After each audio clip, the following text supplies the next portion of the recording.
philodendron, pothos, calathea, peperomia. There are so many different varieties of plants. How do you know what to choose when you're just starting out? Well, I thought I would give you my top 6 recommendations of what I consider to be easy plants that would suit anyone.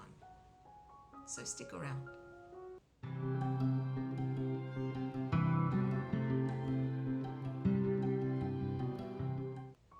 If this is your first time here, g'day, I'm Kathy.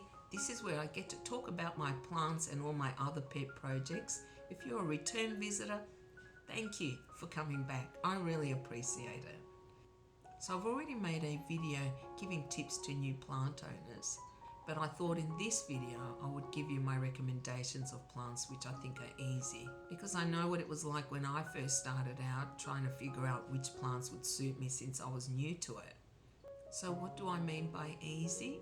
I used 7 criteria at least. I like lists, and I'll put it up on the screen, but I use these 7 criteria to determine whether to add a plant to this list. Now the first criteria is that it's easy to find, by which I mean that you can find it at most local nurseries, Bunnings, your supermarket, just not my supermarket. Second is that they're not very expensive, so it won't cost you an arm and a leg. Third is that they're low maintenance. Fourth, that they don't have special water requirements, so you don't have to use distilled or filtered water or rainwater. 5, that you don't need a humidifier to have these plants in your home. 6, that they're less susceptible to pests than other plants. And 7, that they grow fast, or relatively so. I should also include a disclaimer that I am not an expert, but I have owned all of these plants for at least 12 months in most cases, and in some others around 6 to 8 months. So I feel that I have some experience on keeping these plants alive, which I have. I didn't feel I should include any plants that I haven't had for a full growing season. And I have never had pests on any of them, because pests are a nightmare and it is definitely not something you should be dealing with when you first start out. There are a few other things I'd like to mention. If you are just starting out, consider buying smaller versions of plants. Don't buy that massive fiddly fig, which is definitely not on this list, even though I know that they make an instant impact in your home. The fact is that they're really expensive and you might end up killing it. And that's the other thing, you might end up killing a plant. It happens to everyone, and if someone claims that they've never killed a plant, don't believe them. I read somewhere that you are not a true gardener until you've killed at least 100 plants, which I think says it all. So don't beat yourself up if you do end up killing a plant. The last thing I wanted to mention is that even though these plants are low maintenance, there is still some maintenance that needs to be done with plants, such as cleaning off dead leaves off the soil, or cutting off yellowing leaves, or washing down the leaves, fertilizing, repotting. These are all things that need to be done with all plants. Okay, if you like bloopers, stick to the end, because I always screw up when I'm recording and I'm still uncomfortable in front of a camera. Oh, and I'm going to timestamp each plant if you'd like to skip ahead. Now let's get started with the plants. Ficus Elastica, part of the fig family, also known as the rubber tree plant. I own 2 varieties. I own the Ficus Elastica Burgundy and the Ficus Taniki. There are a lot of other varieties, but I don't own any of them, so they're not included on this list. Now the Ficus Elastica Burgundy has dark green petal-like leaves. It grows upright, and it also has red sheaths when the new leaves come out. I really like the contrast of the dark green against the lighter colour of most other plants. The Ficus Taniki is a variegated version. It is a much lighter green with cream banding. The only difference in care with the two is that the Taniki requires a little bit more light. Now the lighting requirements for the Ficus Elasticas is pretty much the same. They prefer moderate to bright light. I have had my burgundy 4 meters back from a window and it grew well, but when I put it closer to a north-facing window, it definitely is growing a lot more. And don't forget, I'm in Australia, so north-facing windows is the brightest light that we get. The Taniki, on the other hand, sits about a metre back from a west-facing window, and that is growing well. Now, I water my ficuses every week, and in winter a lot less often. I wait until my moisture meter reads 2 before I water them. And if you don't already have one of these, get one. I promise you it will make your life so much easier in deciding if your plants need watering or not. Now, my plants are in 20 centimetres pots. If yours are in smaller pots, then they may require more water. Also, the needs of plants regarding watering will change with the seasons. I definitely don't water them as often in the winter as I do in the summer or when they're growing. The only other thing to be aware of with Ficus Elastica is that they do secrete a sap, and it can be a skin irritant. And if you are susceptible to that, then I suggest you wear gloves or immediately wash your hands after touching the sap. The second plant I recommend is the Sansevieria Trifasciata. There are a lot of other varieties of Sansevieria, but I am only referring to the Trifasciatas. They're also known as snake plants and mother-in-law's tongue. I always wondered where he got that name. Must do some research. Now, I own 2 varieties. I own the Trifasciata, which is a green version, and I own the Laurentii, which has yellow banding on the leaves.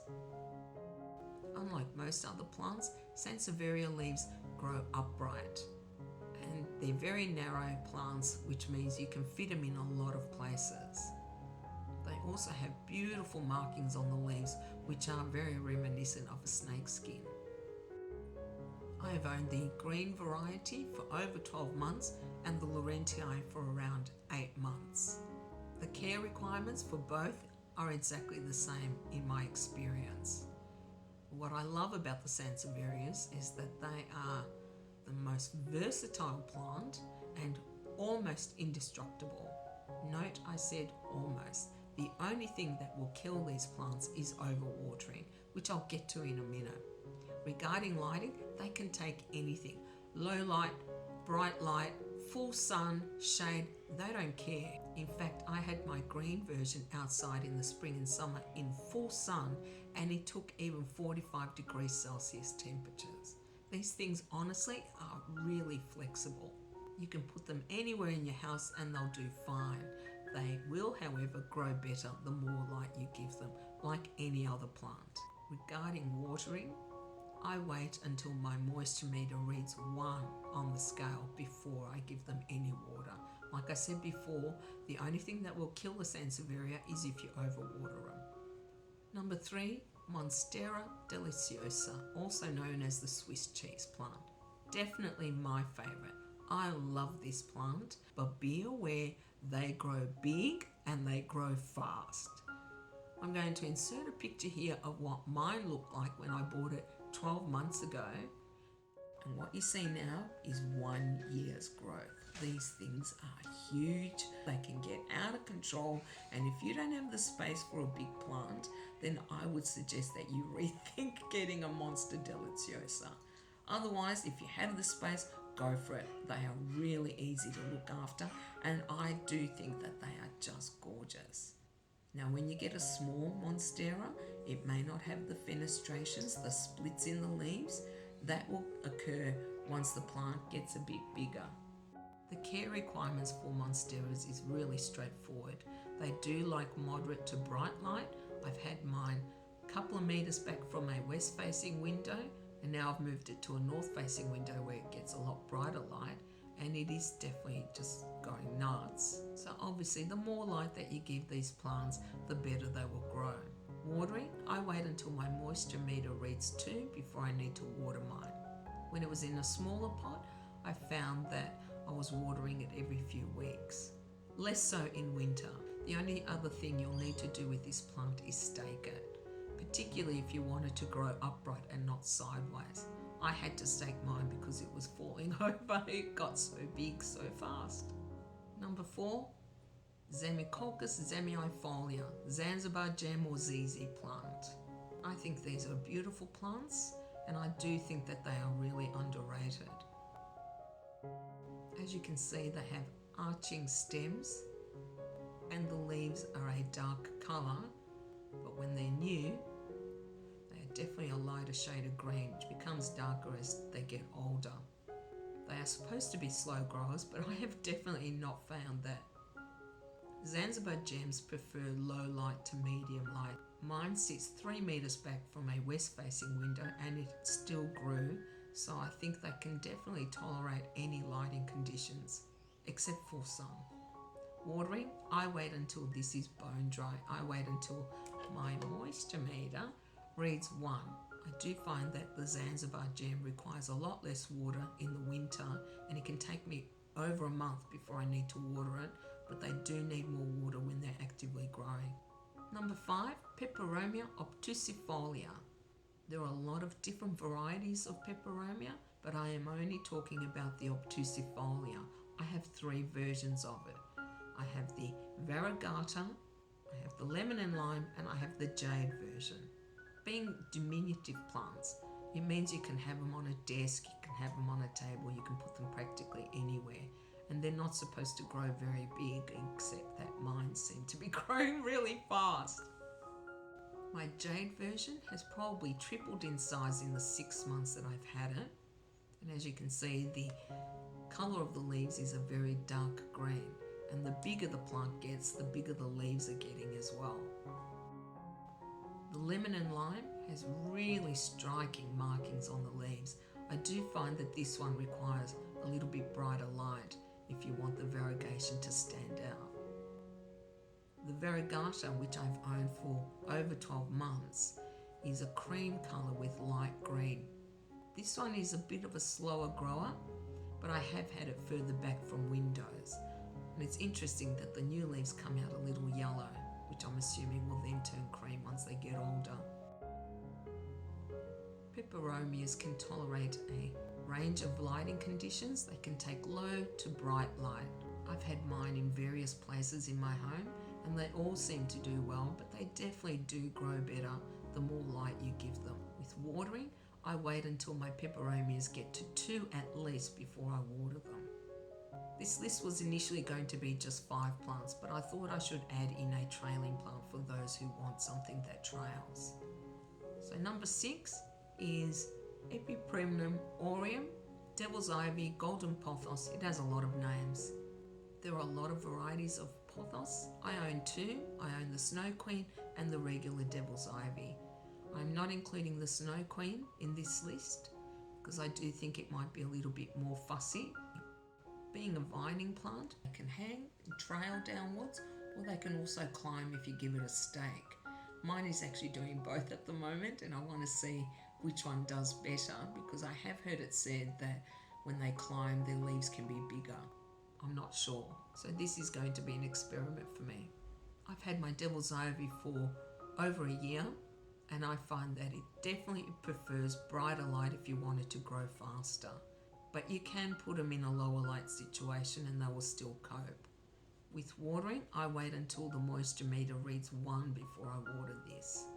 Okay, I haven't dealt with fertilizer, but all plants need to be fertilized. If you're not sure what to buy, you can always go to a nursery and ask, and I'm sure that they'll be able to recommend something. If you live in Australia, I also recommend sea salt. My plants love it. They grow a lot faster and they look a lot healthier since I've given them sea salt. I usually spray both the foliage and the soil, and I like to do that every 2 to 4 weeks, usually a month when I'm feeling lazy. I can't recommend it enough. I have definitely seen an improvement in my plants since I started using sea salt, which I have been using for almost a year now. I think I'm going to end the video here. If you have any questions regarding anything I've said in this video, leave a comment down below. If I got anything wrong in this video, or you just want to say hi, again, leave a comment. I'd love to hear from you. That's why I started this channel in the first place. Well, I do hope that you found this video useful, and if you did, you can give it a thumbs up. If you'd like to see more content from me, you can subscribe. If you have any suggestions for future videos, again, leave a comment down below. Thanks so much for watching. Until next time, take care guys. Bye. This is where I get to my... if I could talk. To talk about my... So please don't enter. So when I first started out, plants need... There are some reminders for Kathy. You know, if you like bloopers... Can't even pronounce bloopers.